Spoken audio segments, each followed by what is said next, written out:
Udara pagi di Kampung Rawasari selalu membawa aroma khas tanah basah, embun, dan sesekali wangi kayu bakar dari dapur-dapur sederhana warga. Di salah satu gang kecil yang sepi, diapit tembok yang mulai retak dan lumut di mana-mana, terdengar suara roda berderit pelan.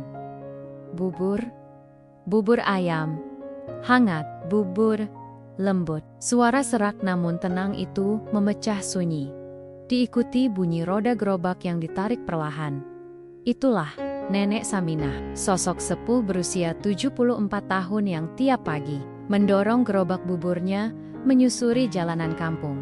Tubuhnya kecil, kurus, dan sedikit bungkuk, tetapi matanya masih jernih. Senyumnya selalu ramah, dan langkahnya tak pernah absen. Meski hujan sekalipun, dia tinggal di sebuah rumah petak reot di ujung gang buntu. Rumah itu hanya berdinding kayu, atap sengnya bocor di banyak tempat. Namun, justru dari rumah itu, kebaikan selalu mengalir. Sudah hampir 30 tahun, Nenek Saminah menjajakan bubur buatannya. Buburnya sederhana, hanya beras, kuah santan gurih, suiran ayam kampung tipis, sedikit seledri, dan kerupuk. Namun, rasanya tak pernah gagal membuat orang merasa seperti sedang dipeluk ibunya. Setiap Jumat pagi, ia menyiapkan porsi lebih banyak dari biasanya. Bukan untuk dijual, tapi dibagikan gratis. Anak-anak yatim, ibu janda, pemulung, bahkan tukang ojek yang tak punya uang sering antre sejak subuh. Rejeki itu titipan, Nak, kata Nenek Saminah. Suatu hari, saat seorang anak bertanya, kenapa ia sering bagi-bagi bubur? Kalau cuma lewat ke tangan kita tapi tak sampai ke orang lain, nanti rejeki itu mandek. Kalau kita lancarkan, Tuhan pun makin percaya sama kita. Tetangga dan warga kampung amat menghormatinya. Semua mengenalnya bukan cuma sebagai penjual bubur, tapi penjaga semangat gotong royong. Saat ada yang sakit, Nenek Saminah yang pertama datang membawa bubur hangat. Saat ada yang meninggal, ia membantu memasak di dapur umum, meski badannya sudah renta. Pak Rojak, ketua RT, pernah bilang, kalau kampung ini punya nyawa, ya Nenek Saminah itu jantungnya. Kalau beliau berhenti, kampung ini juga bisa mati rasa. Namun, di balik kebaikannya, Nenek Saminah menyimpan kesepian yang tak pernah diungkap. Suaminya wafat saat ia masih berusia 40. Sejak itu ia hidup sendiri. Tak dikaruniai anak, namun ia tak pernah merasa hidupnya hampa. Orang bilang, aku kesepian, ucapnya suatu sore pada Burumi. Tetangganya yang sering datang menemani, tapi hatiku penuh. Setiap anak kecil yang bilang makasih Nek, itu sudah seperti peluk dari anak kandungku. Kebaikan Nenek Saminah tak datang dari kekayaan, tapi dari kelapangan hatinya. Ia tak punya mesin pendingin, tak pernah punya motor, apalagi televisi layar datar, tapi ia punya satu hal yang tak bisa dibeli. Rasa syukur. Setiap malam, usai sholat, ia duduk di tikar usangnya, menatap lampu Petromax kecil di dinding, dan berdoa lama, bukan meminta kekayaan, tapi memohon agar ia selalu diberi tenaga untuk mendorong gerobak satu hari lagi. Ya Allah, kalau masih ada orang yang perlu makan dari tanganku, jangan engkau ambil tenagaku. Tapi, kalau sudah cukup, ambillah aku dalam tidur yang ringan. Doanya pelan. Kehidupan di kampung berjalan hangat. Anak-anak kecil sering bermain di lapangan kosong dekat warung Bu Ijah. Dan saat jam 7 pagi lewat, mereka tahu akan ada gerobak bubur berhenti di ujung lapangan. Mereka sudah hafal suara roda gerobaknya. Nenek Saminah hafal nama hampir semua anak kecil di kampung. Ini buat Vira, yang ini buat Randi. Jangan rebutan ya, satu-satu dulu, masih ada kok, katanya sambil tersenyum, membagikan bubur satu persatu, tak pernah pilih kasih. Meski kadang dagangannya tak habis, ia tak pernah mengeluh. Kadang saat hujan turun deras dan buburnya tersisa banyak, ia justru keliling lagi, membagikan sisanya pada tukang parkir, pengemis, atau siapapun yang ditemui di jalan. Suatu pagi, Pak Rojak sempat mendekatinya dan bertanya, "Nek, kenapa sih Masih aja jualan. Istirahatlah, biar kami bantu urunan. Buat kebutuhan panjenengan. Namun Nenek Saminah hanya tersenyum kecil. Kalau aku berhenti jualan, nanti aku berhenti bergerak. Kalau berhenti bergerak, nanti aku cepat tua, Jak. Candaannya membuat semua orang tertawa. Tapi mereka tahu, di balik tubuh rentanya, ada semangat baja yang tak mudah roboh. Di kampung itu, Nenek Saminah bukan hanya penjual bubur, tapi juga penjaga moral diam-diam. Ia tak pernah ceramah, tak pernah menyindir orang kaya yang pelit. Tapi dari tindakannya, banyak yang mulai belajar berbagi. Sejak beberapa tahun terakhir, beberapa tetangga mulai ikut berbagi makanan tiap Jumat. Ada yang ikut membagikan air mineral, kue, bahkan nasi bungkus. Semua karena meniru apa yang dilakukan Nenek Saminah selama puluhan tahun. Sebuah papan kecil tergantung di gerobaknya, tertulis tangan dan mulai pudar catnya. Kalau engkau kenyang, ingatlah yang lapar. Kalau engkau bisa, bantulah yang tak bisa. Kata-kata sederhana yang jadi pengingat banyak orang. Pagi itu, langit tampak cerah. Nenek Saminah mengenakan kerudung batik dan kebaya lusuhnya. Gerobak sudah ia isi dengan bubur hangat. Tangannya gemetar sedikit saat menuang kuah santan ke dalam panci besar. Tapi ia tetap tersenyum. 1 hari lagi. Ya Allah, hanya 1 hari lagi. Ia mulai mendorong gerobaknya seperti biasa. Tak tahu bahwa hari itu akan mengubah hidup banyak orang. Namun saat itu, tak ada yang curiga. Kampung Rawasari hanya tahu bahwa satu lagi pagi penuh kebaikan sedang dimulai. Dan di ujung gang sana, beberapa anak kecil sudah menunggu dengan mangkuk plastik di tangan. Mata penuh harap. Dan senyum kecil yang hanya diberikan untuk satu sosok Nenek Saminah, tukang bubur yang ikhlas. Langit di bagian lain kota terlihat sama birunya. Tetapi kehidupan yang berjalan di dalamnya jauh berbeda dari kampung Rawasari. Di kawasan elit bernama Bukit Ranggon Asri, berdiri sebuah rumah megah 3 lantai berwarna krem gading, lengkap dengan gerbang besi otomatis dan penjaga keamanan yang selalu siap memberi hormat. Di halaman luasnya, terparkir 2 mobil mewah. Sebuah SUV hitam dan mobil sport merah mencolok. Rumah itu milik keluarga pejabat daerah bernama Pak Hendra. Pak Hendra adalah nama yang cukup disegani di lingkup pemerintahan kota. Jabatan strategisnya membuatnya sering muncul di media lokal, memberi pernyataan penuh senyum, berbicara soal kesejahteraan, pelayanan publik, dan komitmen terhadap rakyat kecil. Namun di balik layar, dia punya satu titik lemah. Anak semata wayangnya, Rio, 23 tahun, tampan, tinggi, dan nyaris selalu tampil rapi. Tapi di balik penampilan luar itu, ia adalah lambang kebusukan moral yang tak tersembunyi. Lahir dalam kemewahan, tumbuh tanpa teguran, Rio berubah menjadi sosok arogan, pemabuk dan kerap memamerkan kekayaan dengan cara yang kasar. Ia kerap terlihat di kafe-kafe mahal, memborong minuman untuk teman-temannya, lalu mengunggahnya di media sosial dengan caption seperti, "Uang orang tua lebih berguna buat senong-senong daripada buat bantu orang miskin sok suci." Pernah suatu hari, di tengah kemacetan, seorang tukang sayur tua melintas di trotoar sambil mendorong gerobaknya. Rio yang sedang berhenti di lampu merah malah membuka jendela dan tertawa. "Pak, mending jual motor saya tuh. Gerobak sampai miring gitu. Kasian." Hahaha. Tawanya disambut teman-temannya yang duduk di jok belakang. Mereka memvideokan, menertawakan, lalu memposting dengan caption, "Kota penuh tontonan, bukan tuntunan." Hinaan pada orang kecil seolah jadi hiburan harian baginya. Ia merasa kebal, merasa berkuasa. Ia tahu, apapun yang ia lakukan, ayahnya akan membela. Kalau kamu bikin masalah, jangan takut. Bopak Eurus, tapi jangan terlalu bodoh juga. Jangan viral. Begitu pesan Pak Hendra yang selalu diulang-ulang. Pak Hendra, pria paruh-baya yang lihai bermain opini publik, paham betul bagaimana membungkam pemberitaan. Ia punya koneksi dengan aparat, media lokal, bahkan organisasi masyarakat. Reputasi adalah segalanya baginya. Bahkan bila anaknya menabrak orang sekalipun, ia bisa menutup berita itu dengan mudah.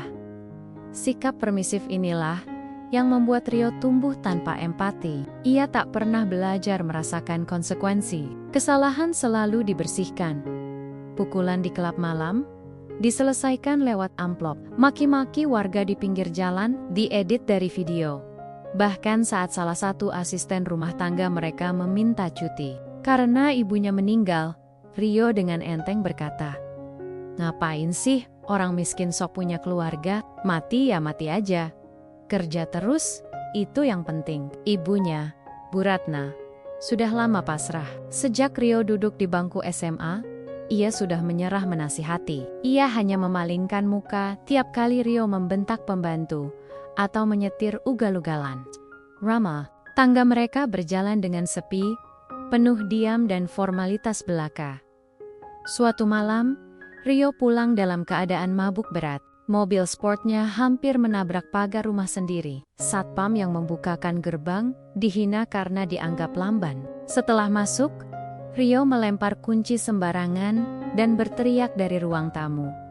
"Besok siang gue mau ke kota bagian timur," katanya. "Di sana banyak kampung. Bagus buat konten YouTube gue. Lihat reaksi orang miskin kalau dikasih recehan." Temannya tertawa terpingkel-pingkel. "Lo kasih uang 1.000, terus suruh mereka joget, ya?" "Iyalah, lo pikir orang miskin punya harga diri?" jawab Rio sambil meneguk minuman keras dari botol kaca. Sejak setahun terakhir, Rio memang mulai aktif membuat konten media sosial, tapi bukan konten edukatif, melainkan video-video prank dan hinaan terhadap orang kecil. Ia pernah menyiram air dari dalam mobil kepada pedagang kaki lima, lalu tertawa karena pedagang itu ketakutan. Videonya viral, tapi tak lama hilang karena dilaporkan. Dan lagi-lagi, Pak Hendra turun tangan, mendiamkan media, mengganti kerugian, dan membungkam para pengkritik. Rio itu anak muda biasa. Namanya juga lagi cari jati diri. "Jangan dibesar-besarkan," ujar Pak Hendra pada wartawan yang mencoba menelusuri video viral itu. Namun semua orang tahu, Rio bukan sekadar anak muda biasa. Ia adalah simbol dari kebusukan yang dilindungi kekuasaan. Rumah mewahnya tampak megah dari luar, tetapi tak ada doa di dalamnya. Tak ada tawa tulus, tak ada kehangatan keluarga, hanya suara televisi besar, aroma parfum mahal, dan langkah sepatu. Kulit menginjak lantai marmer dingin. Rio tak pernah tahu bagaimana rasanya kekurangan. Ia tak pernah tahu rasanya menahan lapar, atau berjalan kaki berkilo-kilo demi sesuap nasi. Yang ia tahu, semua bisa dibeli. Tawa, perhatian, bahkan hukum. Suatu siang, Rio melintasi jalan kecil dekat perempatan Pasar Lama. Matanya melihat seorang nenek tua mendorong gerobak bubur dengan langkah tertatih. Beberapa anak kecil mengikutinya dari belakang, tertawa kecil sambil membawa mangkuk plastik. Rio tertawa kecil. "Lihat tuh, nenek-nenek masih kerja, nggak tahu diri. Gua jadi pengen bikin konten sama dia." Temannya menoleh dari kursi penumpang. "Nenek kayak gitu, bisa nangis kalau lo kerjain. Kontennya pasti dapat views." Rio tertawa makin keras, menyeringai, memutar setirnya sedikit ke kanan. "Sabar, sabar. Yang kayak gini jangan diburu, nikmatin pelan-pelan." Dan dalam pikirannya, ia sudah merancang bagaimana konten itu akan viral lagi. Ia tak tahu bahwa keangkuhan yang dibalut tawa itu sedang menuntunnya ke arah titik balik yang tak akan pernah ia bayangkan sebelumnya. Pagi itu, langit kota mendung tipis, seperti menyembunyikan rasa tak enak yang menggantung di udara. Angin berembus pelan, membawa aroma tanah basah dari hujan semalam. Di sudut kampung Rawasari, Nenek Saminah bangun lebih awal dari biasanya. Tubuhnya terasa agak lemas, tapi ia tetap tersenyum sambil membasuh wajah dengan air sumur. "Masih bisa gerak, berarti masih boleh berbuat," gumamnya lirih sambil menyiapkan bahan-bahan bubur. Seperti biasa, ia menanak bubur dengan hati-hati. Gerobaknya telah siap sejak jam 6 pagi, lengkap dengan termos air panas, mangkuk-mangkuk plastik kecil, dan papan kecil yang bertuliskan pesan moral. Setelah mencium ujung sajadah dan memeluk termos bubur hangat, ia mulai mendorong gerobaknya, pelan-pelan keluar dari gang. Hari itu adalah Jumat, hari di mana ia selalu membawa lebih banyak bubur untuk dibagikan secara gratis. Langkahnya tertatih, tapi matanya berbinar melihat anak-anak kecil yang sudah menunggu di ujung lapangan dekat pasar. Sementara itu, di belahan kota yang tak jauh dari sana, Rio dan dua temannya sedang bersiap berangkat. Mobil sport merah milik Rio mengaum nyaring saat dinyalakan. Rio mengenakan kacamata hitam. Meski matahari belum tinggi, ia tampak penuh percaya diri, menggenggam ponsel, dan mulai siaran langsung. Yo, pagi, netizen sobat kaya. Hari ini, gua dan Boka-Boka mau bikin konten spesial. Uji nyali di kampung miskin, serunya sambil tertawa. Temannya di kursi penumpang ikut berseru, siapin mental lo semua. Hari ini, kita cek siapa yang kuat lihat realita hidup rakyat. Jelata, tawa mereka meledak. Rio melajukan mobilnya cepat, melintasi lampu merah pertama, tanpa ragu. Ia tahu kawasan kampung ini tak banyak kamera pengawas, apalagi polisi lalu lintas. Gua pengen lihat ekspresi warga kalau mobil kayak gini. Lu pasti kaget. Mungkin langsung sujud syukur bisa lihat Ferrari, kata Rio enteng. Mobilnya meliuk cepat di jalanan sempit kota. Beberapa pengendara motor harus minggir tiba-tiba karena kaget. Namun Rio malah menertawakan mereka, menambahkan filter di siaran langsungnya, dan menyelipkan lagu IDM, sampai akhirnya mereka mendekati simpang pasar lama tempat pertemuan jalan raya kecil dengan jalur masuk ke kampung Rawasari. Waktu menunjukkan jam 7:11 pagi. Di persimpangan itu dari Kayohan tampak sesosok perempuan tua sedang mendorong gerobak. Itu dia, target konten gua. Shero Reo tiba-tiba. Temannya yang sedang memegang kamera ponsel ikut memfokuskan zoomnya. Buset, itu nenek beneran dorong gerobak jam segini. Gila, ini bakal jadi thumbnail keren. Nenek Saminah berada tepat di tengah perempatan. Ia tak mendengar suara mobil karena jalan sedikit menanjak, dan ia terlalu fokus menahan beban gerobaknya yang mulai berat. Rio melajukan mobilnya makin cepat. Gua gas ya, biar dramatis, katanya sambil tertawa keras. Temannya sedikit terkejut. Tapi jangan beneran lah. Namun Rio hanya berkata dengan santai, kalau takut miskin, jangan ikut gua. Dalam sekejap, mobil itu melaju lurus ke arah nenek Saminah. Waktu seakan melambat. Beberapa warga di pinggir jalan sempat menjerit. Salah satu tukang sayur berusaha meneriaki, "Bu, minggir bu." Tapi suara itu tertelan deru mesin. Terlambat bro. *2. Nenek Saminah terpental ke sisi jalan, menghantam aspal dengan suara keras. Gerobaknya terbalik. Bubur tumpah ke jalan, mangkuk-mangkuk pecah berhamburan. Papan kecil dengan tulisan pesan moralnya patah dua. Suara siaran langsung masih menyala, merekam wajah Rio yang tertawa puas sambil berkata, "Haha, hidup itu seleksi alam kawan. Kalau nggak kuat jalan, ya minggir." Teman-temannya terdiam, shock, tapi tak berani berkata apa-apa. Salah satu dari mereka berhenti merekam, tapi Rio merampas ponselnya dan menyimpan video itu. Keren banget footage, gua bakal edit ini. Viral nih, judulnya, Nenek Bubur vs Ferrari, siapa menang?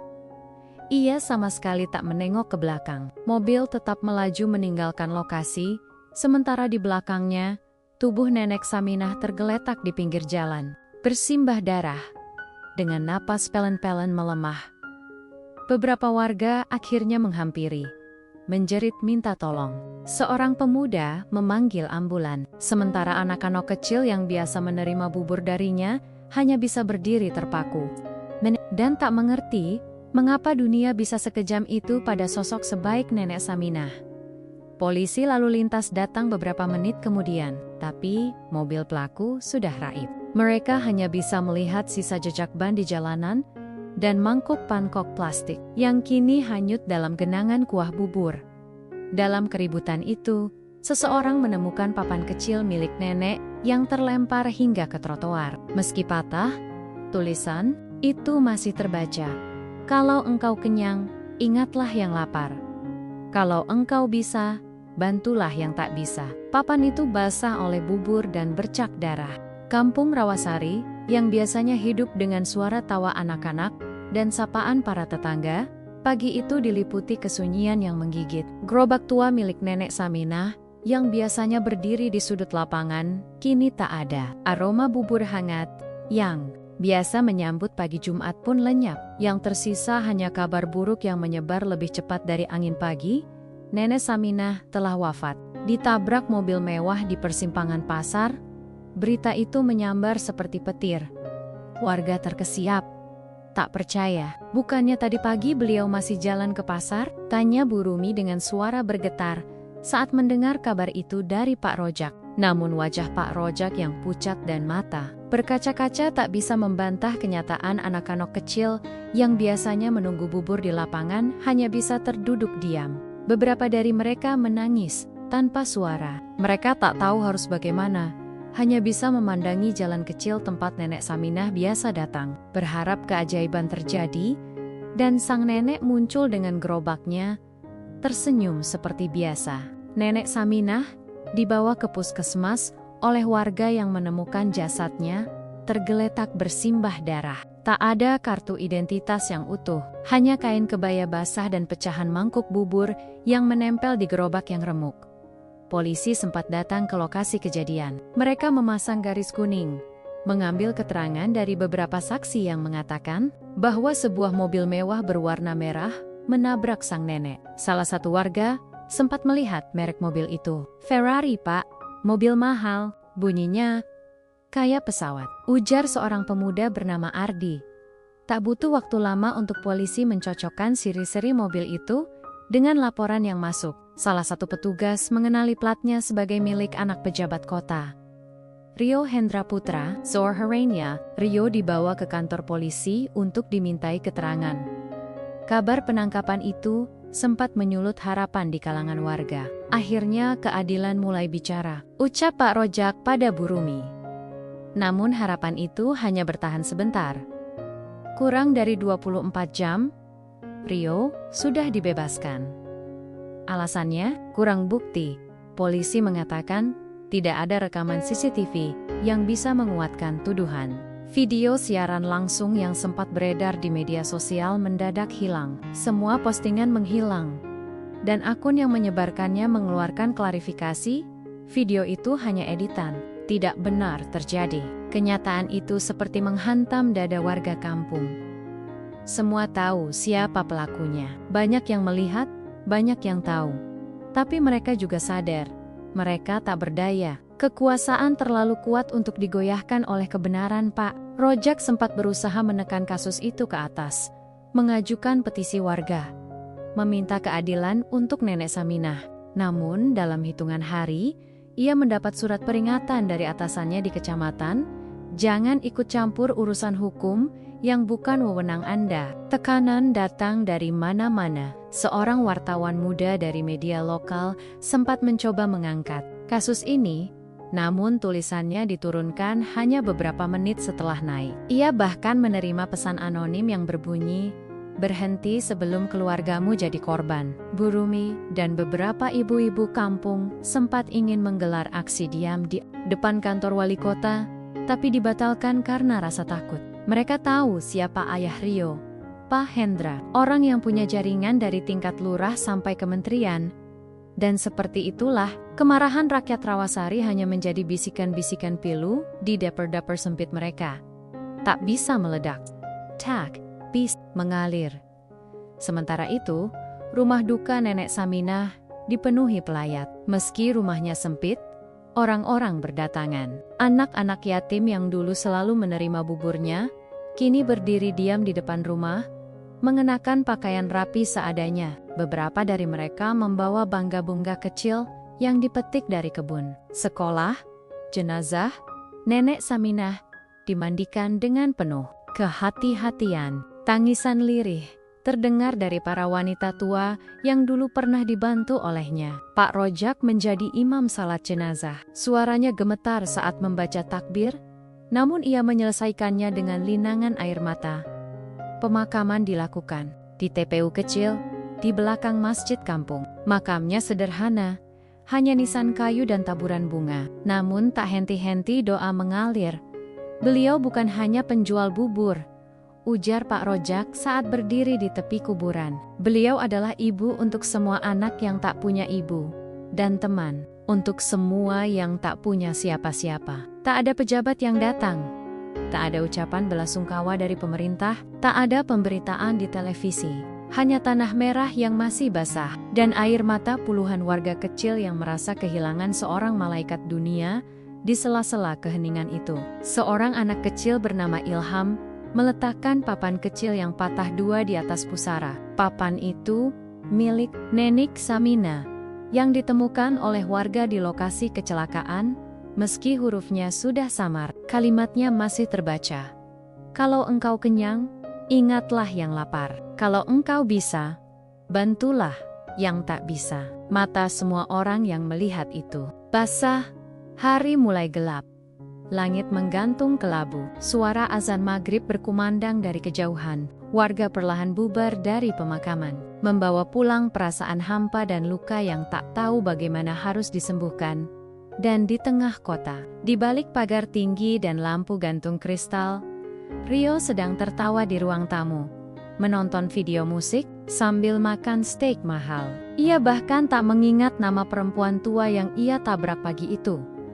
Bagi orang seperti Rio dan ayahnya, kehidupan berjalan seperti biasa. Bagi warga kampung Rawasari, dunia tak lagi sama. Mereka telah kehilangan seorang pelita, dan dunia yang adil rasanya semakin jauh dari jangkauan. 3 hari setelah pemakaman Nenek Saminah, Rio terbangun dengan rasa gatal di wajah. Awalnya ia mengira itu hanya alergi biasa. Ia menggaruk pipinya pelan, tapi gatal itu tak kunjung hilang. Bahkan makin menyebar ke leher dan punggung. Di cermin, ia melihat kulitnya memerah seperti bekas luka. Padahal, ia tak pernah keluar rumah sejak terakhir kali menyetir mobil ke kampung. Ah, mungkin cuma digigit serangga, gumamnya. Tak menganggap serius. Namun malam itu, untuk pertama kalinya dalam hidupnya, Rio tak bisa tidur nyenyak. Matanya lelah, tubuhnya menggigil, tapi pikirannya dipenuhi bayangan aneh. Dalam tidurnya yang resah, ia bermimpi berada di jalan sempit, di tengah kabut kelabu. Di depannya, muncul gerobak bubur tua roda-rodanya berdecit, bergerak sendiri, tanpa pendorong. Dari dalam gerobak, kuah bubur meluap, bukan berwarna putih, tapi merah seperti darah. Mangkok-mangkok pecah berjatuhan, dan dari kabut di belakangnya, sosok perempuan tua muncul perlahan. Mengenakan kebaya robek, wajahnya lebam dan berdarah. Ia menatap Rio dengan mata kosong. "Masih ingat aku?" Suara itu berat, seolah keluar dari liang kubur. "Masih bisa tertawa, nak?" Rio terbangun dengan jeritan tertahan. Bajunya basah oleh keringat. Ia memandangi sekeliling kamar mewahnya, memastikan ia masih di rumah, masih aman. Tapi rasa dingin menyelimuti tengkuknya, dan gatal di wajah kini berubah menjadi ruam yang menyakitkan. Hari-hari berikutnya, Rio mulai tak bisa beraktivitas normal. Obat salep dari dokter kulit tak mempan. Ia mengunjungi dokter spesialis, bahkan menggunakan jasa medis mahal dengan alat canggih. Namun setiap hasil pemeriksaan menyatakan hal yang sama. Kulitnya sehat, tidak ada infeksi, tidak ada virus. "Secara medis, Anda baik-baik saja," kata dokter sambil mengernyit. Tapi Rio tahu, tubuhnya tidak berbohong. Rasa gatal itu nyata, ruam itu nyata, dan mimpi buruk yang datang setiap malam juga makin nyata. Ia selalu melihat gerobak yang sama, nenek tua yang sama. Bahkan, suara anak-anak kecil terdengar dari kejauhan. Dalam mimpinya, menangis sambil memanggil, "Nek, bubur, nek." Malam-malam Nia menjadi siksaan. Siang hari pun ia tak bisa makan dengan tenang. Makanan sering terasa asin sendiri, seperti dicampur air mata. Ia mulai mengurung diri di kamar, menutup jendela dengan kain, dan tak mau bertemu siapa-siapa. Bu Ratna, ibunya, yang selama ini diam, mulai khawatir. Namun sebelum bisa berbicara dengan Rio, badai lain datang menerpa keluarga itu. Pak Hendra, sang kepala keluarga, ditangkap Komisi Pemberantasan Korupsi. Televisi dan media sosial dipenuhi berita tentang operasi senyap di kediaman mewah Bukit Ranggon. Video penangkapan disiarkan langsung oleh media, uang tunai, dokumen, dan aset disita. Kasus gratifikasi dan penyalahgunaan jabatan terbongkar. Dan untuk pertama kalinya, tidak ada kekuasaan yang bisa menyelamatkan Pak Hendra. Dia pikir dia kebal, tapi hukum punya waktunya sendiri, kata salah satu penyidik dalam wawancara singkat. Tak butuh waktu lama, rumah mewah mereka mulai disegel. Aset keluarga dibekukan. Mobil-mobil mewah dijemput leasing dan aparat hukum. Rio, yang masih terkurung dalam kamar, mendengar suara pagar depan dibuka paksa oleh petugas, hanya bisa menahan napas. Dalam waktu sepekan, keluarganya jatuh dari puncak kemewahan ke dasar kejatuhan. Teman-teman yang dulu memujanya, ikut dalam pesta-pesta mahal, kini perlahan menghilang. Grup chat WhatsApp-nya sepi, DM Instagram-nya hanya diisi komentar kebencian. Beberapa orang menertawakannya. Tuh, anak pejabat, akhirnya kena batunya juga. Rio mencoba menghubungi salah satu sahabatnya, Raka, yang dulu selalu ikut membuat konten. Namun, panggilannya ditolak. Hanya pesan singkat yang masuk, "Maaf bro, gue nggak mau ikut tenggelam." Setiap hari, seperti mimpi buruk yang tak selesai. Ibunya menangis dayam-dayam di dapur, menyapu sisa-sisa barang yang mulai dibawa petugas. Asisten rumah tangga satu persatu mengundurkan diri. Mereka tahu rumah itu sebentar lagi akan kosong.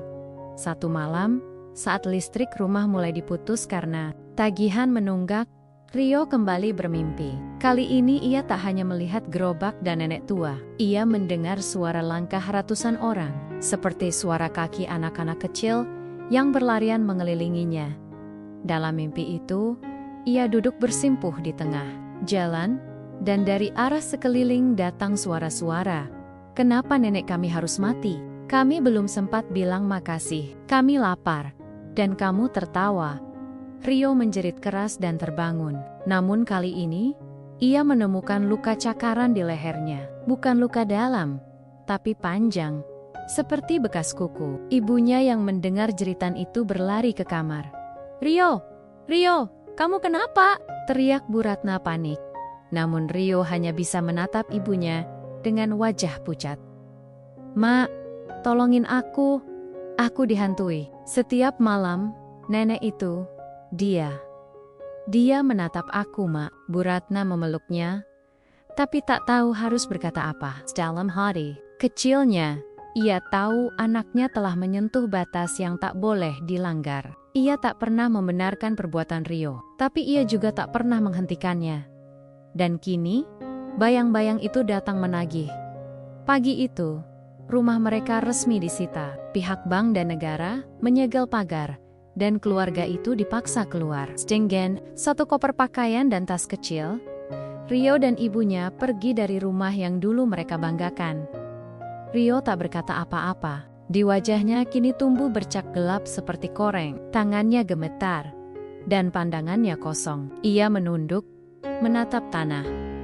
Lalu angin pagi bertiup pelan, dan dari kejauhan, entah nyata atau hanya dalam pikirannya, ia kembali mendengar suara roda gerobak berderit, mendekat perlahan. 3 bulan setelah rumah mewah, keluarganya disita, dan semua aset hilang, Rio kini tinggal di sebuah rumah kontrakan sempit, di pinggiran kota. Dindingnya lembab, langit-langitnya bocor, dan udara pengap menyelimuti ruangan setiap sore. Tak ada sofa empuk, tak ada AC, tak ada deretan sepatu mahal seperti dulu. Hanya kasur tipis di lantai, satu kipas angin tua, dan sepasang kursi plastik bekas warung kopi. Tubuh Rio jauh berubah. Wajahnya tirus, tubuhnya kurus seperti ranting kering. Kulit di bagian leher dan dada masih bersisik dan gatal. kini mulai menghitam seperti terbakar. Ia tak pernah lagi tampil di depan kamera, bahkan keluar rumah pun hanya saat terpaksa. Ibunya, Bu Ratna, kini bekerja serabutan mencuci pakaian warga, kadang membantu warung dekat gang. Bekas istri pejabat yang dulu dikenal anggun dan harum, kini harus menahan air mata setiap malam saat melihat anak. Semata wayangnya merintih kesakitan sambil menggaruk luka-luka aneh yang tak kunjung sembuh. Namun malam itu berbeda. Rio duduk termenung di ujung ranjang, menatap langit-langit yang retak sambil membuka ponselnya yang masih bisa menyambung ke internet dari wifi warung sebelah. Ia mengetik dengan tangan gemetar, "Makam Nenek Saminah Rawasari." Beragam tautan muncul. Beberapa blog warga memuat cerita tentang Nenek Saminah, si tukang bubur yang wafat karena ditabrak mobil mewah. Meski kasus itu menguap dari pemberitaan besar, kenangan warga tetap abadi. Makamnya kini sering diziarahi. Beberapa orang mengaku merasa damai setelah berdoa di sana. Bahkan ada yang berkata tanah di makam itu harum dan tak pernah kering dari bunga. Rio membaca semuanya dengan hati. Dulu ia menertawakan perempuan tua itu. Dulu ia menyebut kematian sebagai seleksi alam. Sekarang, ia sendiri seperti makhluk asing yang terbuang dari kehidupan. Ia menatap cermin kecil yang terpasang di dinding. Wajahnya tak lagi Rio yang dulu. Hidungnya membesar karena bengkak, matanya sayu, dan luka di pipi kirinya tampak seperti bekas terbakar. Ia meraba luka itu sambil bergumam pelan, "Aku salah. Aku yang bunuh dia." Keesokan harinya, dengan tubuh lemas dan langkah goyah, Rio berjalan menuju kampung Rawasari. Ia mengenakan jaket lusuh dan masker medis yang sudah kekuningan, bukan untuk mencegah penyakit, tapi untuk menyembunyikan wajahnya yang rusak. Sesampainya di dekat lapangan kecil dekat pasar, Rio merasa jantungnya berdegup lebih cepat. Tak ada lagi suara tawa anak-anak yang dulu ia lecehkan. Hanya pohon besar yang berdiri kokoh dan suara burung gereja yang bertengger di dahannya. Ia bertanya pelan pada salah satu pemuda yang sedang menyapu jalan. "Maaf, makam Bu Saminah, yang tukang bubur itu, di mana ya?" Pemuda itu memandangi Rio sebentar, mencurigai wajah asing di kampung mereka, tapi lalu menunjuk ke arah belakang masjid kecil. "Lewat gang ini, Mas. Makamnya di pojokan, deket pohon melinjo besar. Tapi banyak yang ziarah ke sana. Sering rame." Rio mengangguk lemah dan berjalan menyusuri gang. Jantungnya seperti akan meledak. Makin dekat, udara terasa semakin berat. Aroma tanah basah bercampur dengan wangi bunga melati mulai tercium. Dan di sanalah ia melihatnya.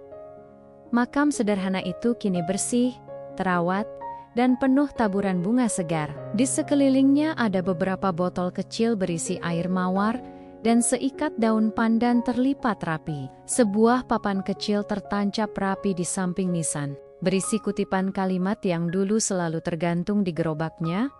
"Kalau engkau kenyang, ingatlah yang lapar.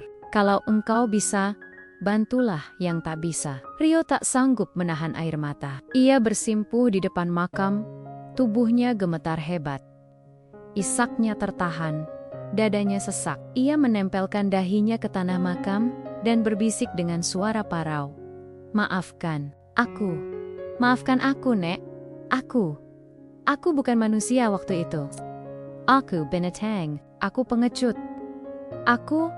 Tangisnya meledak, air matanya mengalir deras membasahi tanah. Ibunya dulu tak pernah melihat Rio menangis, bahkan saat ditinggal ayahnya masuk penjara. Tapi hari itu, ia menangis, seperti anak kecil kehilangan pelukan. "Ibu," dengan tangan gemetar, Rio mengangkat tangannya dan menyentuh nisan kayu itu, mencoba menelusuri nama Saminah binti Karim. Tapi saat kulit tangannya menyentuh kayu, terdengar suara mendesis, seperti daging disiram air panas. "Aar!" Rio berteriak keras dan menarik tangannya. Kulit telapak tangannya melepuh seketika, mengelupas dan memerah seperti disiram api. Beberapa orang yang kebetulan sedang berziarah di makam sebelah terkejut dan berlari mendekat. Seorang kiai tua berpakaian putih dengan sorban lusuh ikut mendekat perlahan. Ia menatap Rio yang menggeliat sambil merintih, menggenggam tangannya yang kini melepuh. Kiai itu duduk di sisi makam, menatap Rio dengan sorot mata dalam. Tak marah, tapi penuh peringatan. Tak semua air mata bisa menghapus dosa, ucapnya pelan. Rio terisak, masih merintih, sambil mencium tanah. Saya ingin berubah. Saya ingin minta maaf. Kiai itu menghela napas panjang, lalu berkata dengan suara berat yang membuat suasana makam mendadak hening. Penyesalan memang datang belakangan, Nak, tapi azab datang lebih cepat bila engkau menantangnya. Rio terdiam. Kata-kata itu menusuk seperti belati ke dalam dadanya. Ia sadar, ia bukan hanya membunuh seorang nenek, ia telah menghina hidup yang penuh kebaikan, menertawakan kesederhanaan yang tulus, dan menginjak kemanusiaan tanpa rasa bersalah. Ia menunduk dalam-dalam, lalu berkata, "Kalau masih ada waktu, aku ingin menebus." Namun kiai itu hanya diam. Ia bangkit, berjalan pelan menjauh. Rio ditinggalkan di depan pusara, sendirian, dengan tangan melepuh dan hati yang remuk. Mencoba berdamai dengan kesalahan yang tak mungkin diperbaiki. Angin yang berembus pelan, suara roda gerobak berderit terdengar samar, entah nyata atau hanya dalam pikirannya. Dan dari tanah itu, keharuman bunga tak berhenti menguar. Seakan bumi sendiri menolak melupakan siapa yang dulu pernah membawa bubur dan cinta untuk banyak perut kosong. Beberapa minggu setelah Rio menangis di atas pusara nenek Saminah, tubuhnya semakin melemah. Luka-luka di wajah dan tangan makin memburuk. Bau anyir dan amis mulai keluar dari pori-porinya, seolah tubuhnya membusuk dari dalam. Meski sudah minum obat dari dokter dan diruqyah oleh beberapa ustaz, tak satu pun yang mampu menghalau rasa sakit dan mimpi buruk yang terus datang di rumah kontrakan sempitnya. Rio lebih banyak mengurung diri. Jendela tak dibuka, lampu jarang dinyalakan. Sebutnya, Bu Ratna hanya bisa mengusap punggung anaknya dengan air hangat dan minyak kayu putih setiap malam sambil berdoa lirih. Namun ia pun tahu, doa-doanya terlambat. Suara-suara gaib, erangan di tengah malam. Bahkan angin yang berdesir aneh di dalam kamar semua menjadi bagian dari kehidupan mereka kini. Hingga pada suatu pagi yang dingin dan lembab, Bu Ratna mendapati anaknya tidak bergerak. Tubuh Rio yang biasanya mengerang, kini terdiam. Ia mencoba memanggilnya, mengguncangnya perlahan. "Rio, nak, bangun." Tak ada jawaban. Perlahan, ia membuka selimut yang menutupi tubuh anaknya. Seketika, ia menjerit, histeris. Tubuh Rio telah membiru kehitaman. Kulitnya terkelupas, seperti kain yang lama direndam. Bau busuk luar biasa menyengat ruangan, bukan bau kematian biasa, melainkan bau busuk seperti bangkai yang sudah berminggu-minggu membusuk. Para tetangga berdatangan setelah mendengar jeritan Bu Ratna. Namun mereka langsung menutup hidung saat mencium bau mengerikan dari dalam rumah. Beberapa mundur. Sebagian mencoba memanggil pengurus jenazah. Pak Dullah, pengurus jenazah dari masjid sekitar, datang dengan 2 orang muda untuk memandikan jenazah. Namun saat mereka membuka kain kafan, mereka tertegun. Wajah Rio sudah nyaris tak bisa dikenali. Matanya membengkak, bibirnya membusuk, dan seluruh kulitnya melepuh. Mereka mencoba menyiram tubuh Rio dengan air hangat dan sabun. Tapi bau busuk tak hilang. Disiram 3 kali, dibasuh dengan air kapur, bahkan dicampur daun bidara, semuanya sia-sia. Tangannya yang dimandikan seperti berlendir dan membuat air menjadi hitam. "Maaf Bu Ratna," kata Pak Dullah sambil menggeleng. Kami tidak sanggup memandikan. Maafkan kami. Bau ini bukan bau biasa." Bu Ratna hanya menangis sambil memeluk dinding. Ia tidak punya jawaban. Tak ada kata yang bisa ia ucapkan selain tangis sesal dan pilu yang mendalam. Akhirnya, jenazah Rio dikafani ala kadarnya dan dibawa ke makam pinggiran kota yang jauh dari kampung Rawasari. Hanya 2 tetangga yang ikut. itu pun dengan jarak jauh dan hidung tertutup. Tak ada doa berjamaah, tak ada tahlil. Suasana pemakaman sunyi dan hambar. Tak satupun warga berani berdiri dekat liang lahat. Karena aroma busuk yang tetap menempel bahkan di udara terbuka, Rio dikubur dengan cepat. Tak ada nisan bertuliskan nama, hanya seonggok tanah merah dan papan kayu bekas sebagai penanda kuburannya. Orang-orang pergi dengan cepat, seolah takut kutukan menular dari tanah yang baru saja menelan jasad durjana itu. Sebaliknya, di kampung Rawasari, suasana berbeda sepenuhnya. Kuburan Nenek Saminah di belakang masjid semakin ramai dikunjungi. Bunga selalu segar di sana, meski tak pernah ada yang menyirami. Setiap malam Jumat, warga berdatangan untuk tahlilan dan mendoakan arwah sang nenek yang mereka sebut sebagai wali kecil dari kampung Bubur. Beberapa orang mengaku melihat cahaya lembut keluar dari pusara Nenek Saminah saat malam tiba. Seorang ibu-ibu bahkan bercerita bahwa anaknya sembuh dari demam tinggi setelah berdoa di makam itu. Seorang bapak parubaya yang dulu hampir bunuh diri karena utang, merasa mendapat kekuatan setelah membaca Yasin di sana. Cerita-cerita tentang kemuliaan hati Nenek Saminah dan azab kontan yang menimpa Rio menyebar dari mulut ke mulut. Nama Nenek Saminah menjadi pelajaran hidup. Banyak anak-anak yang kini lebih hormat pada orang tua, lebih peduli pada fakir miskin. Bahkan gerobak bubur milik Nenek Saminah yang disimpan di sudut masjid dijadikan simbol kebaikan dan amal tanpa pamrih. Sementara itu, kubur Rio tetap sunyi. Tak ada yang mengunjungi. Bahkan Bu Ratna pun hanya datang sekali dan tak pernah kembali. Warga sekitar bahkan takut melintas di dekat makamnya. Mereka berkata, tanahnya bau, tidak pernah kering meski sekuber. Bahkan rumput pun enggan tumbuh di atasnya. Lihatlah, betapa adilnya Allah, kata Pak Rojak suatu sore saat sedang berbincang di beranda masjid. Yang hidupnya dihina dan dilukai, malah bersinar setelah wafat. Sedang yang dulu tinggi hati, jatuhnya bahkan lebih hina dari binatang. Kisah ini pun menjadi legenda hidup di kampung itu. Anak-anak sekolah di sana dikenalkan pada kisah nenek bubur dan anak pejabat durhaka. Cerita tentang azab kontan ini diajarkan bukan sebagai dongeng menyeramkan, tapi sebagai peringatan nyata bahwa kekuasaan, kekayaan, dan kesombongan tidak bisa melindungi dari hukum Tuhan. Dan di malam-malam tenang, bila seseorang lewat di dekat makam Nenek Saminah, kadang terdengar suara gerobak ditarik perlahan, seperti melintasi jalan tanah.